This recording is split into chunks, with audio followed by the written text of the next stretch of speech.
हाय friends नमस्कार welcome back to my mini blog. तो आज थी मो बर्थडे से सकाल सकाल उठी टे फ्रेश होती सजबाज होती तापर मु आम भौणी पलि आसलु मंदिर को जीवाई तो आम गाँ मंदिर को चलते देखा।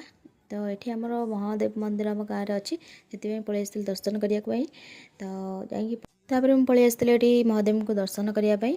तो जेहेतु सकाल बेलू आसती से पूजा भी होता तथापि मुझे दर्शन करदे पलि आसली। तापर ये पलि आसली गणेश पाखक तापर मुझे पलि आसती आम गाँ मंदिर तारिणी मंदिर को। तो जेहेतु ये बंधाबंधी चलती कारण आम चैत्र पूर्णिमा चलती से मुझे माँ को दर्शन करदे। तो माँ को दर्शन कर सारापर ये बसई हार गुंथापी। तो माँ को सब ही हार गुंथा हुए। तो मुझे कॉलेज पलि जाए से आसा टाइम हुए जिते टाइम लगे से टाइम मिले से पलि आसे। तो माँ को सुंदर सा हार गुंथि सारापर तापर मुझे पलि आसती घर को। तो घर को आसारापर मामा ये बनई देती पिठा और तरकारी। तो खाई सारापर मुझे पलि जाइली कॉलेज को। तो कॉलेज पहुँच सारापर ये सांग मैंने डाकते मत कैंटीन को। तो पलैलापर यांकर ये सांग मैंने सब बसी जाते हाई कर दौरान समस्ते। तापर मुझे मामुनी आ स्वीट दे देते तरफ गोटा गिफ्ट।